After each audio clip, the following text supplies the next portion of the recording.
Цудоўна, я сябе бачу. Сябры, добры дзень, дакладней, каму добры дзень, каму добры вечар. Напішыце, калі ласка, ці добра мяне чуваць, ці нармальна з гукам, і мы адразу будзем пачынаць. Не адкладаючы удалечынь наш стрым. Напішыце, калі ласка, што там з гукам.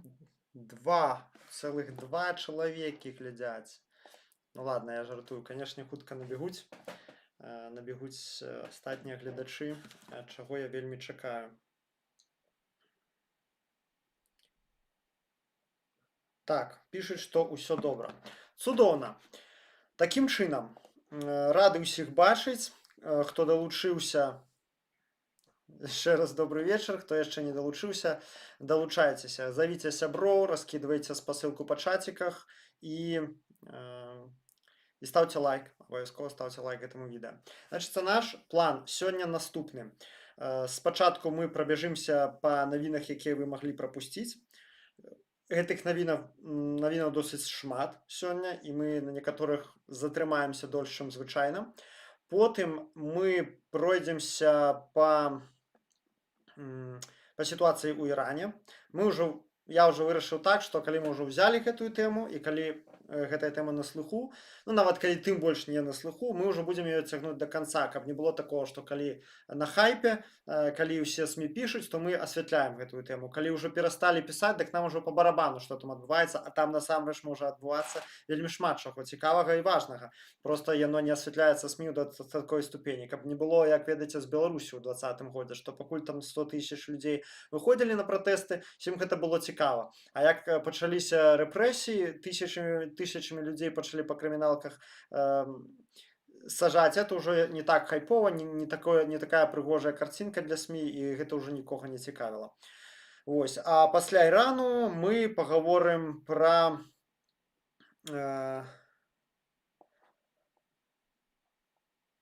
прабачце, пасля Ірану мы пагаворым пра, уласна, галоўную стрыжневую тэму стрыма. Гэта вайсковыя прыгатаванні Беларусі і план Зеленскага, і ягоныя думкі, і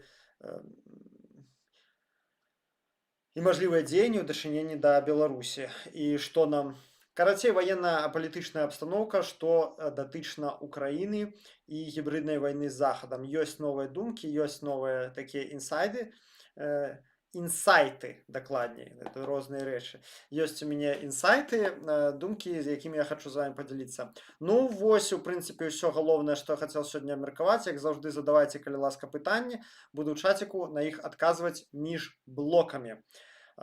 І паспрабуем наш стрым зрабіць сёння крыху карацей, чым звычайна. А можа і не крыху. Ой. Так, вітаю з Магілёва, вітаю. Алексей Кондратенко і Серг Брон далучыліся, 10 чалавек наглядзіць. Ну, пачынаем. Значыцца, пачнем з Рады міру. Вы памятаеце, што недавно гэтая тэма была прямо вельмі у топе ўсіх СМІ, все размаўлялі, што это за такі звер Рада міру, і я гэтаму прысвяціў сваю нататку ў Тэлеграме. І вось урэшце рэшт адбыўся першы яе з'езд, першая асамблея. Наведала яе блізу 20 краінаў наведала. Туды не паехаў Лукашенко, я думаю, вы все ўжо чыталі, то бок спачатку ён сказаў, што не паехаў, таму што яго не прапускаюць еўрапейскія краіны, а як яму ехаць інакш, чым пра еўрапейскія краіны. Потым ён дадаў, што яшчэ ў яго суперважныя сустрэчы, і там прыйшла некая спікерка, ці то спікерка парламента, ці то віцэ-прэзідэнт Зімбабве. Гэта была сустрэча замест Рады міра ў яго. Ну, а потым аказалася, што нават Рыжанкоў не паехаў на Раду міра, і Міністэрства замежных спраў Беларусі з'ехала на тое, што ім не выдалі дакументы амерыканцы. Яшчэ з прэтэнзіі такі напісалі, што это за мір такой? Нам тут прэзідэнта запрасілі, а мы вот за прэзідэнта вырашылі паехаць, і нам не выдалі праязныя дакументы належныя. Ну, Я думаю, конечно, вы сами разумееце, што гэта ўсё лухта, і большасць нашых каментатараў сыходзіцца на тым, што, груба кажучы, Лукашэнку Пуцін не пусціў на Раду міра. І я думаю, што гэтае тлумачэнне мусіць быць самае верагоднае, самае ну так, самае верагоднае, таму што зараз, ну, разумеется, для Пуціна гэта такі невыгодны момант, таму што атрымоўваецца, што ў справе мажлівай нармалізацыі з ЗША Лукашенко ідзе наперадзе яго. Гэта яму невыгадна. У Пуціна няма ніякай упэўненасці, што Лукашенко не дамовіцца з Трампам аб чымсьці невыгадным Пуціну. І правільна, што ў Пуціна няма такой упэўненасці, таму што абавязкова Лукашенко яго патрэбны момант перахітрыць, падмане і ашукае. Таму і Пуцін нейкім чынам даў намікнуць на тое, што ну, даў зразумець, намікнуў на тое, што не трэба Лукашенко туды ехаць, і бачыце, той, хто так перапугаўся, што нават Рыжынкоў туды не паехаў. Я думаю, што недавняя заява ГРУ про там, что в 2030 году вновь там либеральные пассионарии хочут раскачать обстановку, это так само было такой легенький такі каменчик у огород Лукашенки, что ну, ты гляди, мы тебя уратовали уже один раз, а другие разы гляди. Все тут у нас под контролем, мы ўсё пасем, ўсё назіраем. Таму Лукашенко не паехаў. Які, ў прынцыпе, мне стала цікава, які, ў прынцыпе, ад гэтай Рады міру вынікі, практычныя вынікі. Значыцца, іх, як і варта было чакаць, нешмат. Генерал Яспер Джеферс, это камандзір ISF, гэта меркаваныя будучыя міратворчыя сілы ў Газе, International Stabilization Force, сказаў, што свае сілы ў Газу, бо самі жа ад пачатку, як і Рада міра, яна задумвалася як стабілізацыйны орган па Газе міжнародны, сказаў, што свае сілы туды гатовы направіць Інданезія, Марока, Казахстан, Косава і Албанія, то бок 5 краін, а таксама Егіпет і Арданія згодныя трэніраваць тамтэйшую паліцыю ў Газе. Яшчэ другі вынік, это Трамп паведаміў, што на ўзнаўленне Газы 9 краінаў ахвяравалі сукупна $7 мільярдаў. І, у прынцыпе, гэта ўсё. Ну, то бок, фактычныя такія вынікі. Само ЗША, по-моему, 10 мільярдаў адсцігнула, фактычныя вынікі, ну, вось яны, то бок згода неяк там уладковаць далей Газу, і сабралі 7 мільярдаў на ейнае уладкаванне. Ну, так што, як вы бачыце, што некаторыя там казалі, ой, Трамп там стварае замену ААН, ну, я казаў, што я напісаў сваю нотацыю, што ну, это ніяк не замена ААН, не цягне, і гэтая Рада міра на такі статус ні ў якім разе. Ну, як бачыце самі па выніках як бы працы, хвалілі там адзін аднаго. Такаеў, калі не памыляюся, казахстанскі прэзідэнт, ўсё там, ці нехта іншы, баюся памыліцца, прапанаваў Трампу учыніць міжнародную прэмію імя Трампа, вось, прэмію міра. Ну, карацей, Хаўер Мілей там с этим Сорбанам нешта няшкаліся там удвох, ну, карацей, такое. Я бы не сказаў, што это здарэнне, якое прямо ўвойдзе ў падручнікі гісторыі. Вось, далей, ідзем да навінаў, якія вы маглі прапусціць. Адбыліся на гэтым тыдні два ключавыя, на мой погляд, візіты Святланы Ціхановскай. Першы быў у Жэневу на міжнародны саміт па правах чалавека. Значыцца, яна там сказала, што ў Беларусі налічваецца больш за 120 палітычных зняволеных. Цытата: «Сёння я тут, каб папрасіць вас дзейнічаць. Калі вы пакінеце гэтую залу, вы вернецеся ў офісы, парламенты, рэдакцыі. У вас есть улада, выкарыстоўвайце яе, не нармалізуйце рэжым. Ён падманваў вас апошнія 30 гадоў. Яму нельга давяраць. Патрабуйце безумоўнага вызвалення ўсіх палітычных зняволеных. Падтрымайце грамадзянскую супольнасць Беларусі, незалежных журналістаў, праваабаронцаў, актывістаў у выгнанні і падполлі». Чулі? У выгнанні і падполлі. Дапамажыце сем'ям зняволеных, дапамажыце дзецям, якія сёння растуць без бацькоў і маці. Вось, это што яна сказала на саміце ў Жэневе па правах чалавека ў Вене, а на парламенцкай асамблеі АБС, у Жэневе. А па парламенцкай асамблеі на АБСЕ яна сказала, што Зноў жа цытата: «Украіна змагаецца за мір, дэмакратыю і правы чалавека». Тыя самыя каштоўнасці, якія АБСЕ так высока цэняць. Сёння як ніколі важна даць Украіне ўсё неабходнае для перамогі і спынення расійскай агрэсіі. Калі вы хочаце сапраўднага міра ў Еўропе, перш за ўсё мы мусім пазбавіць Пуціна і паслабіць Пуціна і ягонага падзельніка Лукашэнку. Ну і далей яшчэ такая фраза была класная: «Беларусь – гэта не Расія, мы падтрымліваем Украіну, мы ганарлівая еўрапейская нацыя з уласнай культурай і ідэнтычнасцю». Канец цытаты. Цікава, што падчас гэтай прамовы беларуская афіцыйная дэлегацыя выйшла пад кіраўніцтвам Рачкова, і раней з ёй у салідарнасць таксама выходзілі з залі дэлегацыі Азербайджана і Расіі. А ў гэты раз Расіі не было, бо яе выперлі ці яна сама ўжо сышла, не памятаю, з парламенцкай асамблеі АБСЕ, а азербайджанец астаўся сядзець. Вось.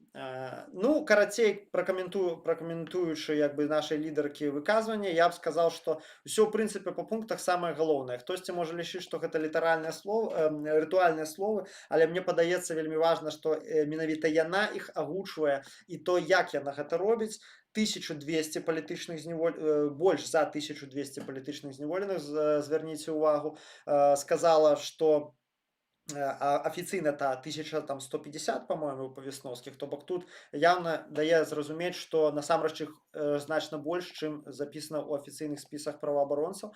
Вось, сказала, што людзей працягваюць сажаць, і заклікала падтрымаць, перш за ўсё, канешне ж, матэрыяльна, бо гэтыя структуры, вось гэты міжнародныя усялякія камітэты па правах чалавека, гэта структуры, у якіх ёсць матэрыяльны рэсурс. То бок, ну, калі так па-простаму хадзіць, Святлана Ціхановская ездзіць па Еўропах, выбівае для нас грошы, для нас, для дэмакратычнай супольнасці, для актывістаў, для журналістаў, і нават для простых беларусаў, для сем'яў палітвязняў. За яе гэтую працу не зробіць ніхто. Ну і што да спічу парламенцкай асамблеі Рады Еўропы, прабачце, парламенцкай асамблеі АБСЕ, то тут таксама, ну, нічога не дадаць, не прыбавіць. То бок гэта тое, што трэба цвярдзіць і цвярдзіць ім, вбіваць у галаву: Беларусь не Расія, мы з Украінай. Беларусь не Расія, мы з Украінай. Бачыце, як падгарэла ў афіцыёзу.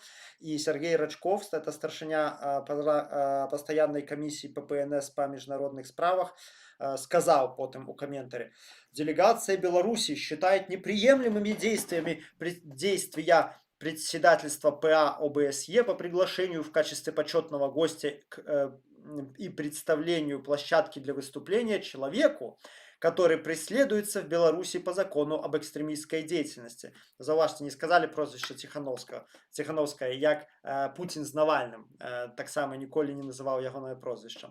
Белорусская делегация решительно отвергает попытки председательства навязать нам контакты, в которых мы не нуждаемся. Давайте укреплять диалог между странами, членами парламентской ассамблеи ОБСЕ. Ну и потом додал: сегодня ОБСЕ почти во всех сферах находится в состоянии глубокой стагнации и существенно политизировано. И очень многие делегаты поддержали, это он так говорит, очень многие, поддержали предложение делегации Беларуси о том, что необходимо вести диалог, а не конфликтовать.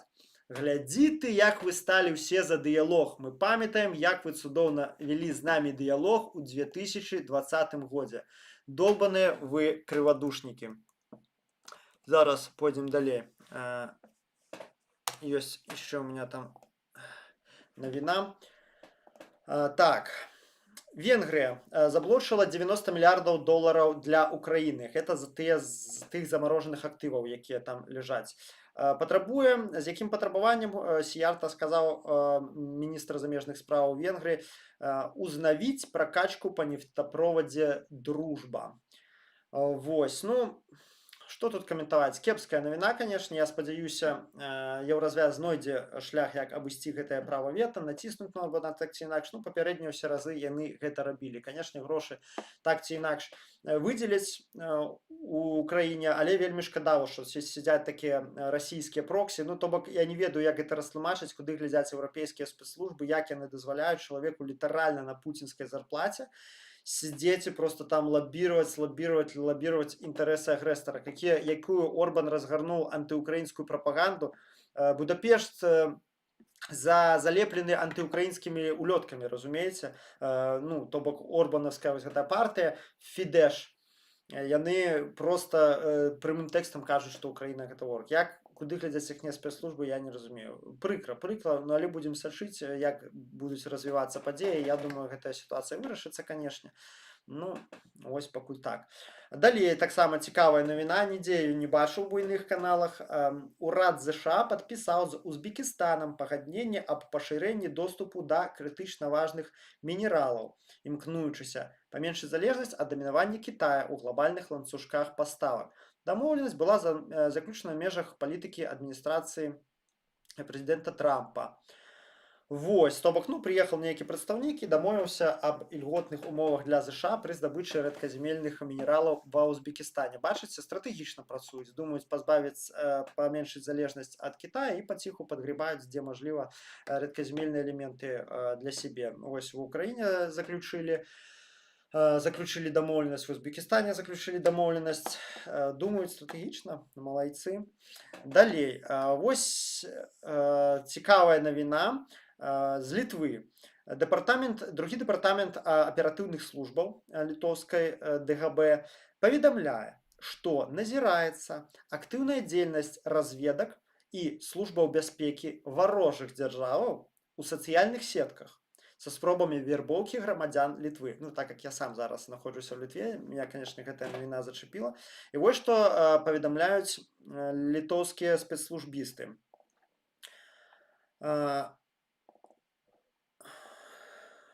Так, вось я вам гляджу, показываю дакладней фотачкі.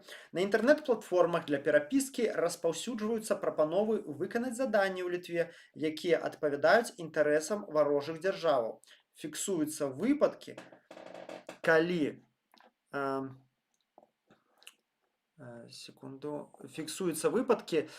калі асобы, што часцей за ўсё прадстаўляюцца імёнамі і прозвішчамі замежных грамадзян, за ўзнагароду просяць распаўсюджваць пасты, якія распальваюць этнічная варожасць. А ў адным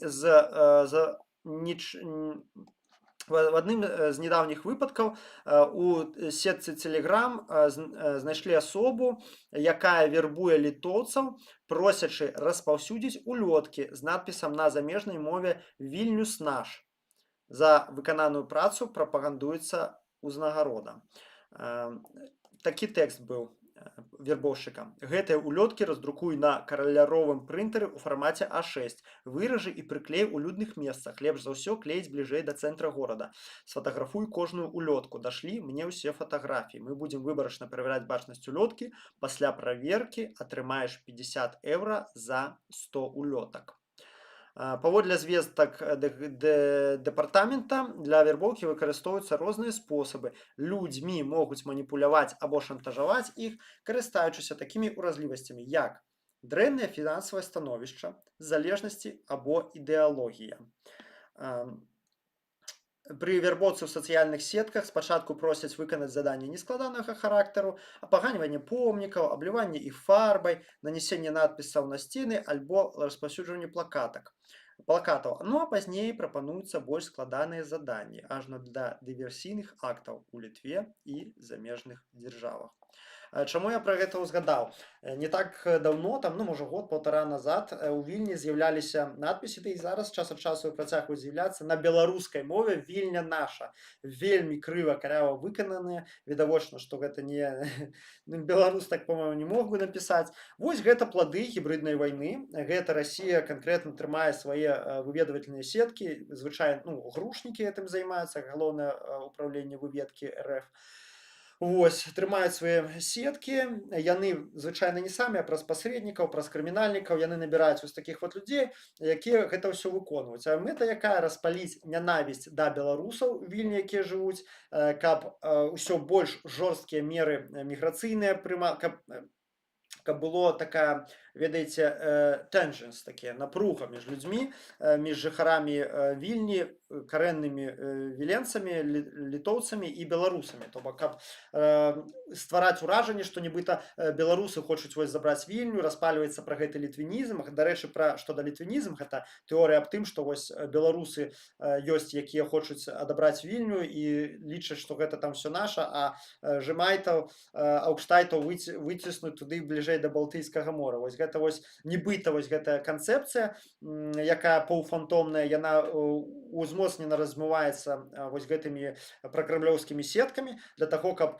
стравіць беларускіх нацыяналістаў, беларускіх патрыётаў, стравіць з літоўскімі патрыётамі. Літоўскае грамадства в цэлым вельмі патрыятычна. Вось глядзіце, тут бегаюць беларусікі, якія хочуць забраць вашу Вільню, а яны недзе, разумееце, это кладзецца на старыя гістарычныя крыўды і на страхі, таму што Беларусь успрымаецца як больш прасавецкая, больш як бы прарасійская, і да таго ж не забывайце, што все-таки Беларусь 9 мільёнаў, а Літва 2.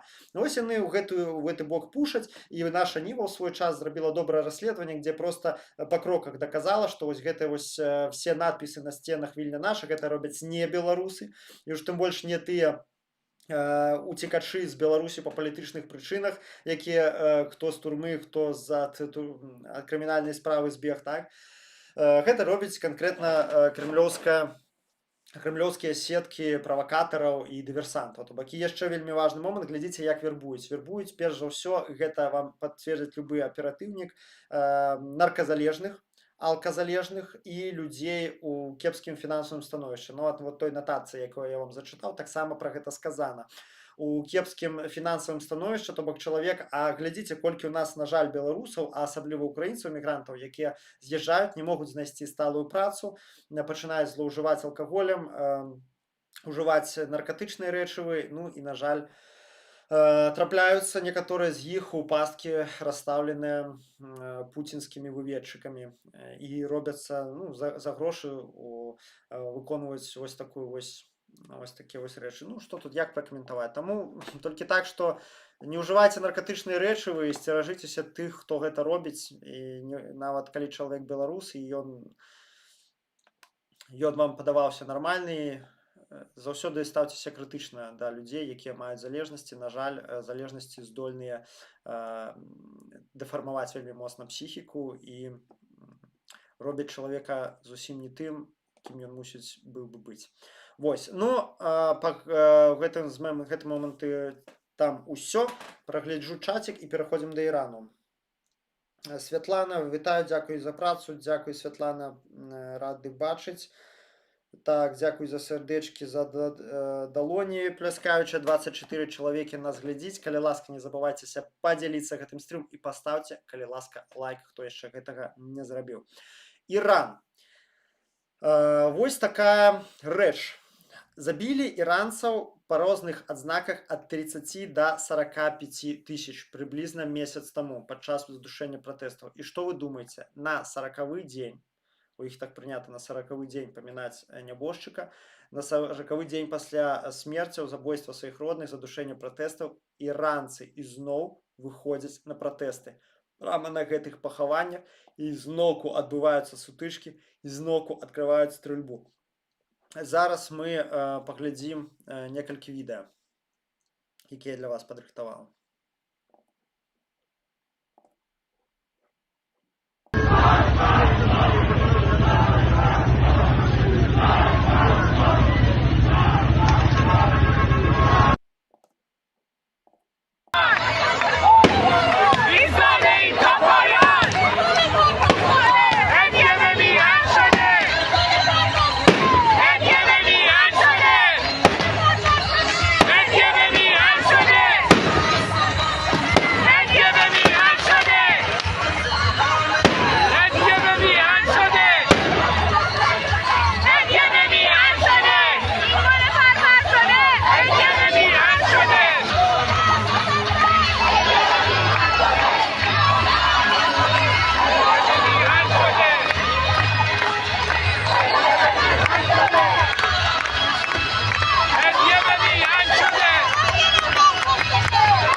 глядзіце, другое відэа, якое вы пабачылі, яно з пахаванняў.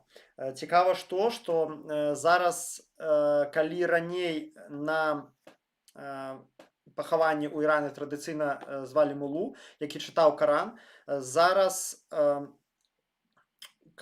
зараз гэтага не робяць, зараз весяляцца, запускаюць фейерверкі, салюты, пяюць, танцуюць, танчаць. І за прычынай гэтага з'яўляецца тое, што за апошнія гады многія іранцы адвярнуліся ад ісламу, то бок рэжым кіруючы настолькі дыскрэдытаваў іслам, што нават ад пачатку мусульмане, людзі, якія прытрымліваюцца іслама, яны стараюцца ад яго дыстанцыявацца і вяртаюцца да традыцыі продкаў, да старажытных іранцаў. А старажытныя іранцы, як вы ведаеце, гэта зороастрыйцы, і ў іх свая рэлігія. Дарэчы, адна з найстарэйшых монатэістычных рэлігій, зороастрызм. Вось.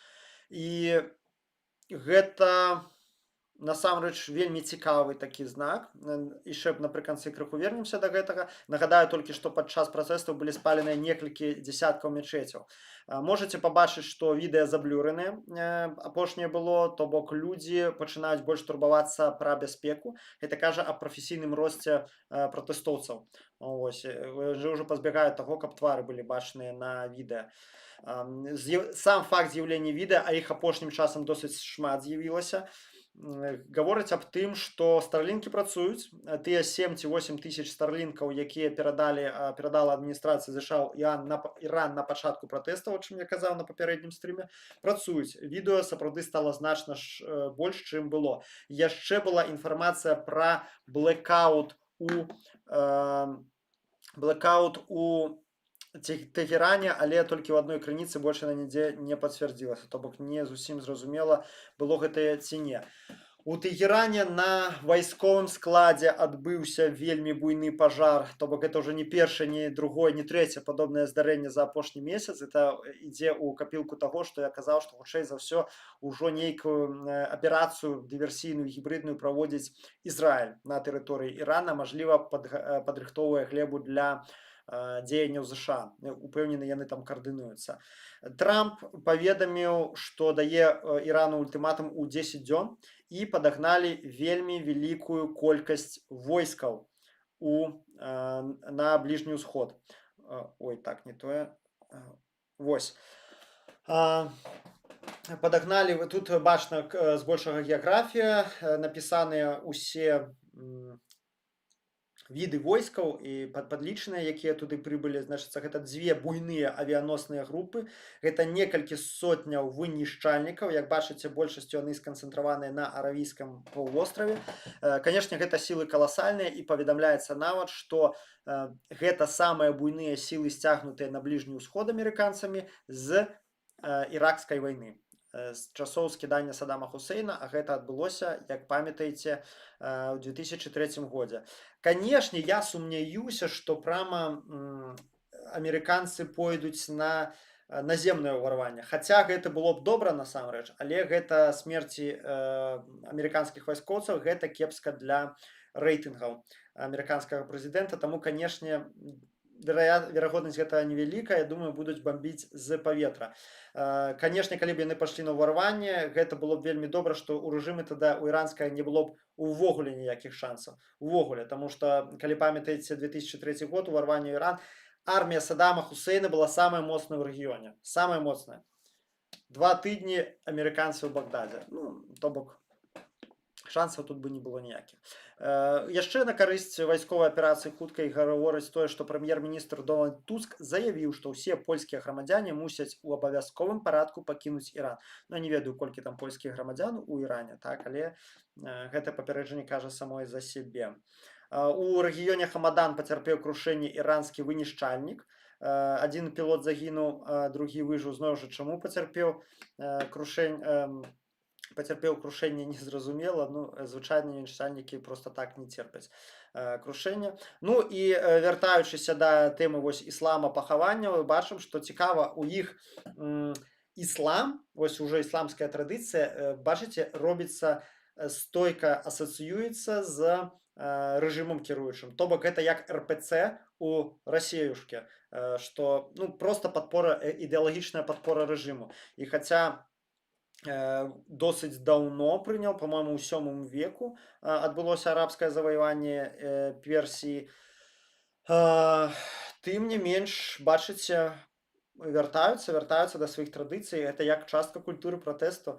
Каласальныя, канешне, каласальныя перамены зараз адбываюцца ў іранскім грамадстве.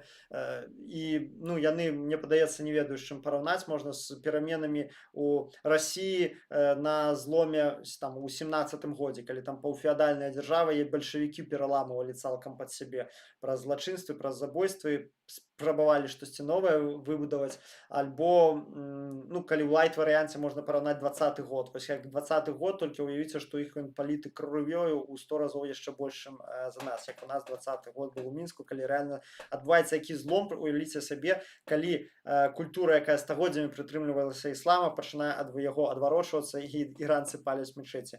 Ну, то бок гэта гаворыць нам аб тым, што яны нашыя каштоўнасці свабоды, чалавечай годнасці, справядлівасці, яны універсальныя. А то многія лічаць, што ой, там эти мусульмане, ой, там эти там чорныя людзі там з бліжняга ўсходу, ім нас з намі з еўрапейцамі ніколі не паразумецца, яны там такія сякія, вот они не такія, як мы, яны на такой ступені імманентна іншыя, што вось трэба ад іх усяляк адгарадзіцца, у вас свая, тут у нас свая.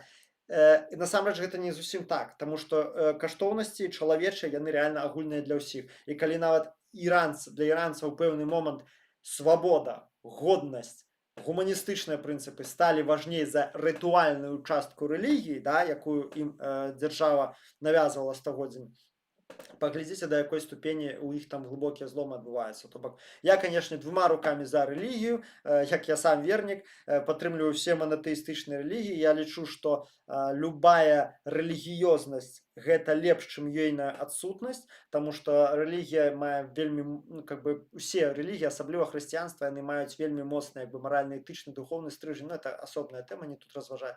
Але, канешне, я згодзін, што лепш сумленны атэіст, чалавек як сумленны, парадачны па жыцці атэіст, чым вернік крывадушнік. Так, вось, і такія, як сённяшнія папы ў той же рашцы, да, которые ходзяць там кадзілам, машуць на гэтыя танкі, бласлаўляюць людзей на вайну, на забіццё, забіванне украінцаў, альбо як гэтыя мулы, якія чытаюць Каран так, ну, у Іране, якія чытаюць Каран так, як ім трэба, і тысячамі забіваюць людзей без праўды, без справядлівасці, без віны забіваюць. Ну, вось, канешне, такая рэлігія, лепей ужо атэісты у пэўнай ступені. Але так, конечно, ну ладно, на тэму рэлігіі я могу вельмі доўга яшчэ разважаць. Ну і апошняе, што да Ірана, і перайдзем ужо да блока непасрэдна пра Зеленскага і Беларусь.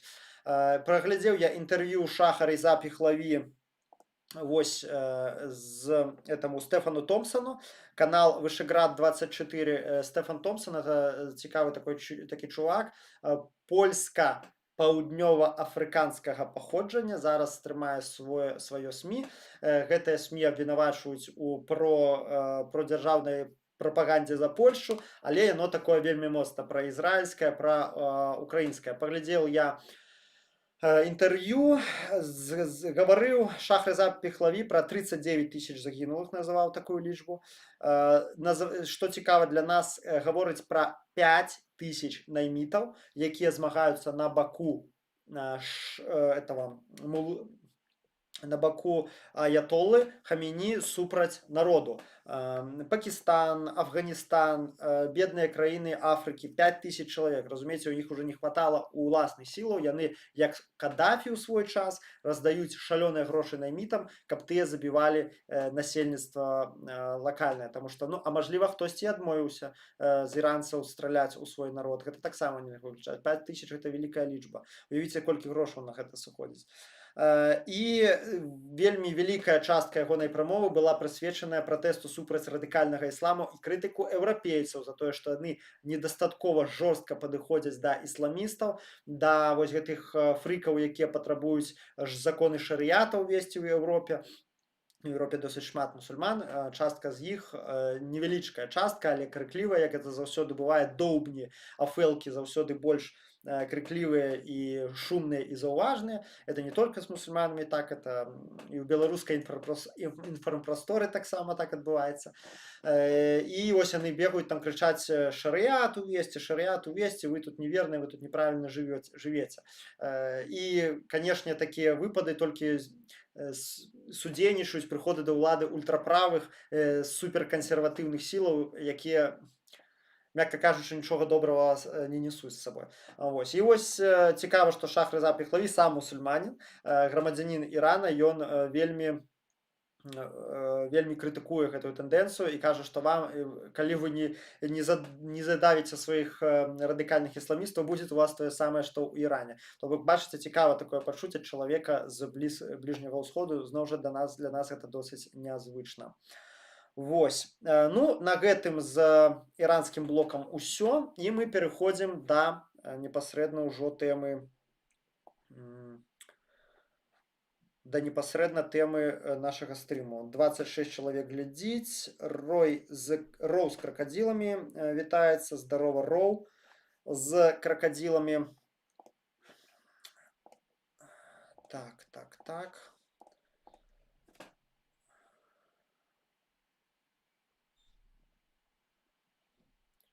Цікава. Зараз, момент. З кракадзіламі. Чаго мне не показывает? 35-36 хвілін. Окей, мы идем нормально ў тэмпе. Я думаю, гадзіну укладуся. Ну, бачите, шмат было таких новинок, которые я хотел прокомментовать. Все, едем далей, калі пытанняў няма. Перад тым, як мы перайдзем ужо да гэтай тэмы, украинская небяспека, ну гэта для рэжыму, для бяспека, для нас, конечно, наадварот, бяспека.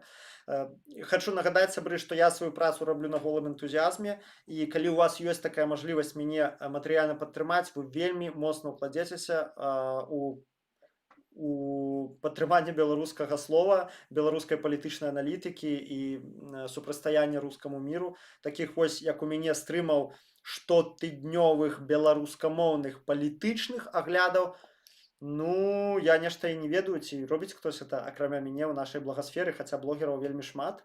Папраўце мяне, калі я памыляюся, але, па-мойму, ніхто такога не робіць, менавіта беларускамоўных палітычных стрымаў штотыднёвых. Таму, калі ласка, падтрымайце, ваша падтрымка дапаможа мне планаваць сваю працу, працаваць стабільна і маштабаваць яе. Ось, таму што гэта моя фултайм праца, я працую штодзень, не падлічу па 10-11 гадзін на дзень, у 12 гадзін на дзень у сярэднім працую. Ось, іншай працы ў мяне няма. Не разношу пакуль што піцу, пакуль што. Таму, калі у вас ёсць такая возможность, калі у вас няма мажлівасці, калі вы самі ў цяжкім матэрыяльным стане, не трэба гэтага рабіць ні ў якім разе. Толькі тады, калі у вас рэальна ёсць мажлівасць, заходзьце ў апісанне, там рэквізіты, coffee.com, Patreon, вось у версія, рабіцеся патронам 5, 10, 20, хто колькі можа еўра на месяц, і я буду вельмі удзячны, як я удзячны тым, хто ўжо мяне падтрымлівае, аграмадны вам дзякую. Такім чынам, пачнем з цікавай навіны. Украінскія хакеры выпусцілі даследаванне, выпусцілі справаздачу аб тым, што даведаліся яны у выніку шэрагу ўзлома, шэрагу осінт аперацый, што беларускія цывільную інфраструктуру выкарыстоўвае Расія для каардынацыі атак дронаў па Украіне. То бок, менавіта гэта ретранслятары сотавай сувязі. Гэта інфармацыя з'явілася зусім нядаўна.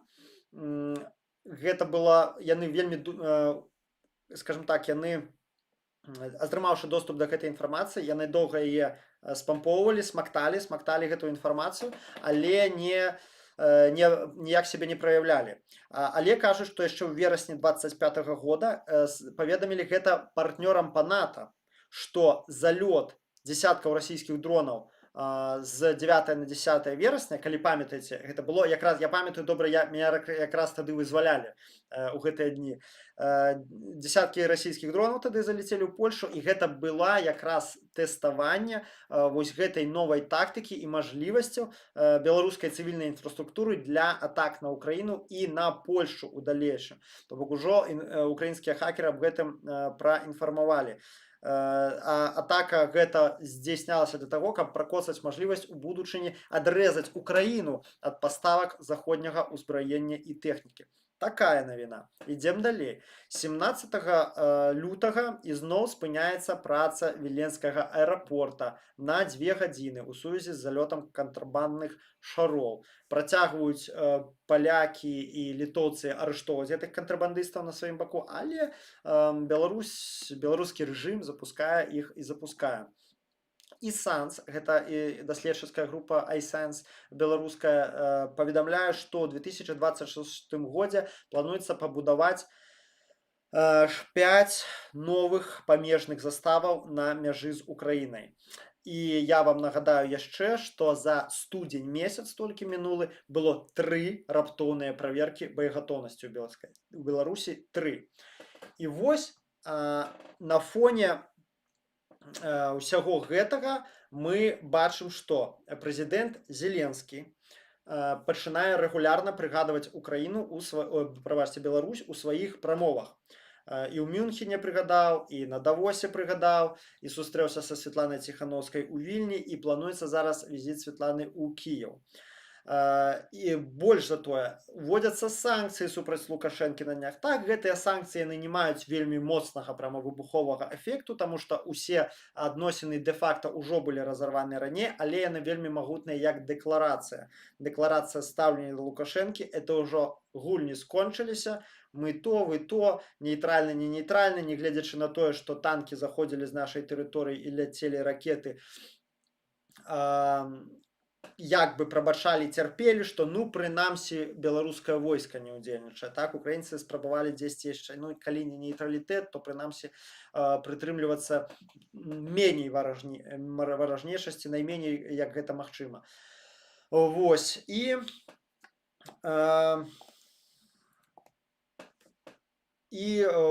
пачынаецца пушыцца беларускі накірунак. Гэта відавочна, так, Зеленскім. Усе доўга гадалі, чаму і ў чым справа. Канешне, адна з першых версій была, што звольнілі Ермака, там у яго быў намеснік, які жорстка блочыўся сустрэчай з Ціхановскай і з беларускай апазіцыяй. Мажліва, гэта зайграла сваю роль. Але вось што бачу я. Глядзіце, Зеленскі прапрацоўвае, як мне падаецца, сцэнар дзеянні на два сцэнары дзеянняў на 2 мажлівыя накірункі развіцця падзеяў. Першы, калі атрымаецца, калі Трамп дацісне Пуціна на нейкія вменяемыя, прымальныя для Украіны умовы міру, мірнай здзелкі. Верагоднасць гэтага невялікая, але яна ёсць. Так, што ў Расіі штосьці здарыцца, ці будзе накапітельны эфект ад санкцый, і мір будзе заключаны ў гэтым годзе. У такім выпадку Украіна, я ўпэўнены, і Еўразвязу, асабліва ўсходнім ягоным краінам Польшы, Літве, выгадна, будзе займацца вырашэннем беларускага пытання. Ёсць цэлы шэраг, скажем так, здагадак і нагодаў так думаць. То бок гэта перадышка, якая будзе дадзеная ВСУ, будзе выкарыстаная так ці інакш для далейшага ціску для змены рэжыму ў Беларусі. Гэта калі вайна скончыцца ў гэтым годзе.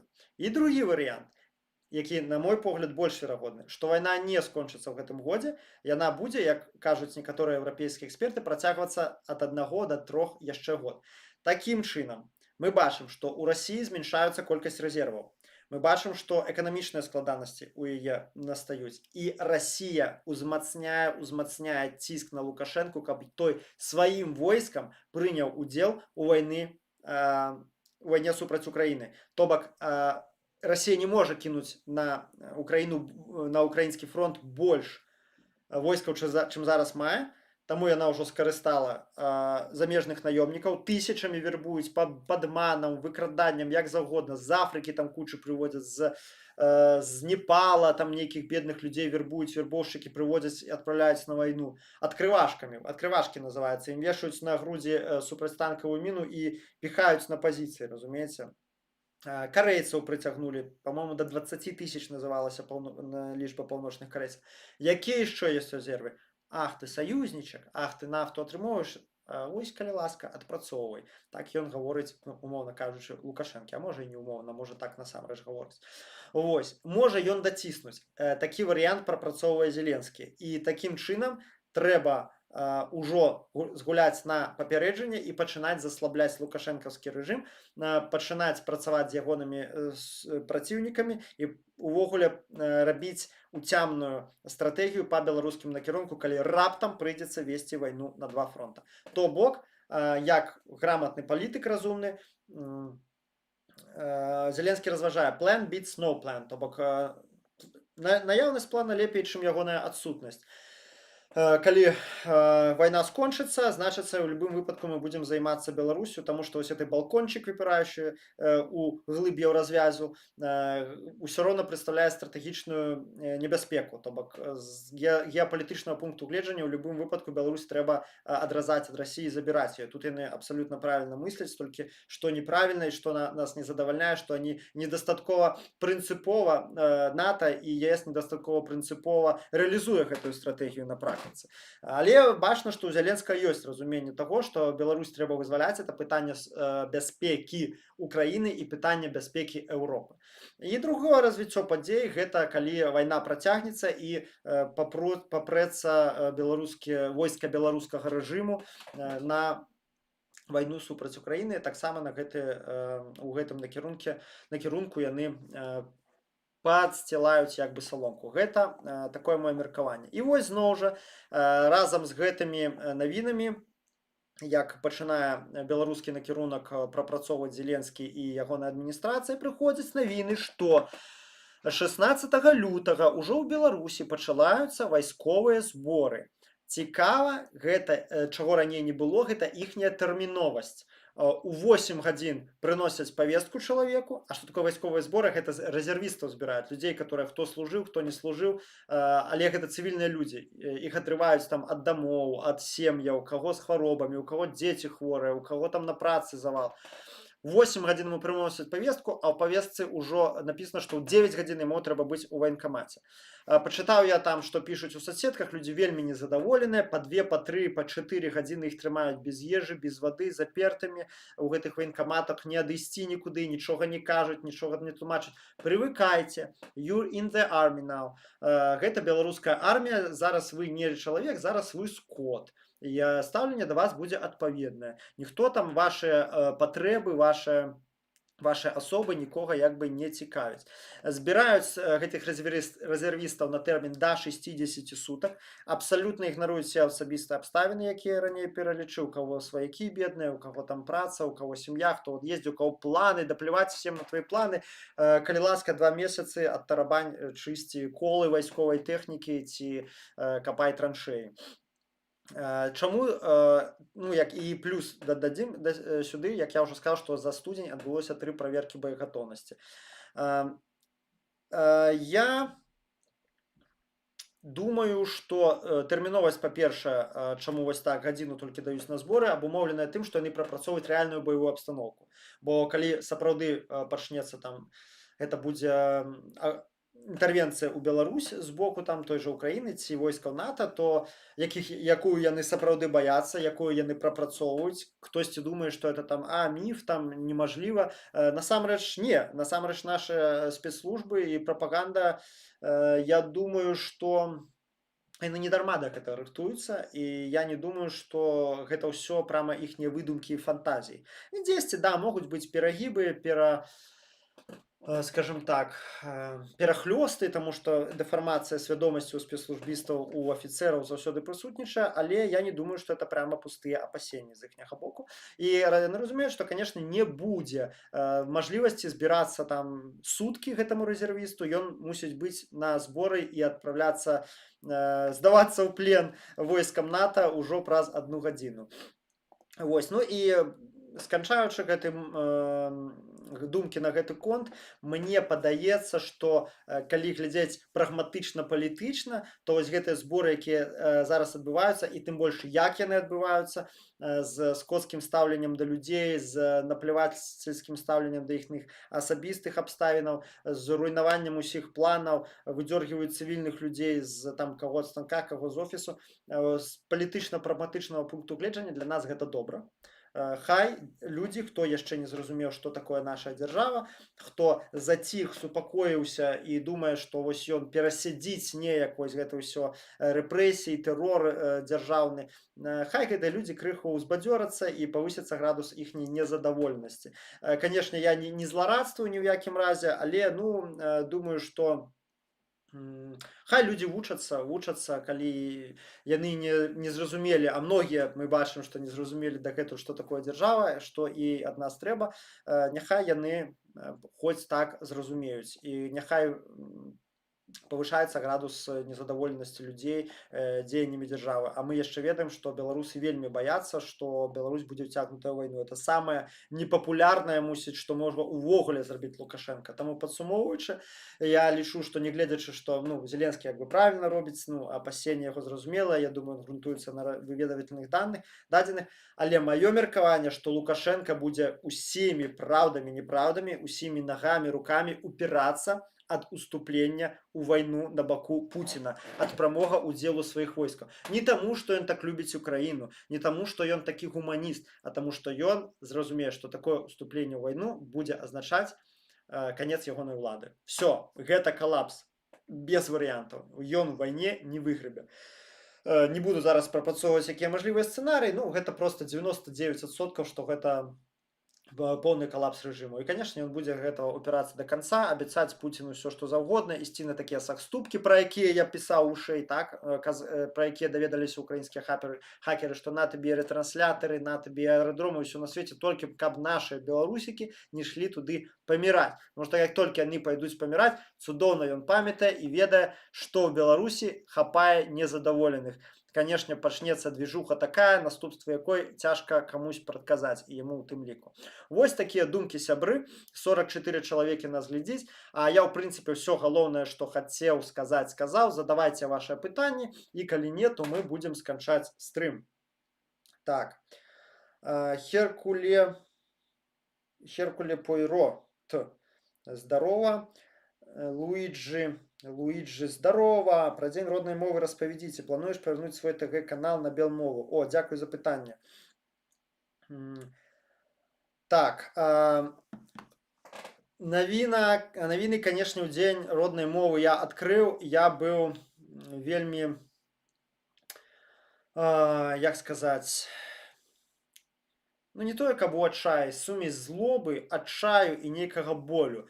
Навіны ў Беларусі ў Дзень роднай мовы. Масавыя рэпрэсіі кнігавыдаўцоў раз прыйшлі да інтэлігенцыі. Затрыманы Андрэй Кім, між іншым, якога я асабіста ведаю, гэта палітвязень 2008 году з пратэсту прадпрымальнікаў, на секундачку, Андрэй Кім. Яшчэ быў палітвязнем да таго, як гэта стала мейнстрымам. Ягоная жонка. І другая навіна, закрылася выдавецтва «Тэхналогія». Прыйшлі туды ўлады і сказалі, што вы выдаеце, это мои ўжо здагадкі, зразумела, хутчэй за ўсё так і было, яно закрылася, вядома, што ўсіх карных службаў адразу спотлайт ідзе на беларускамоўнае выдавецтва, то што как вы па беларускай мове размаўляеце па-беларуску, значыцца вы змагары. Дзень роднай мовы ў Беларусі начался.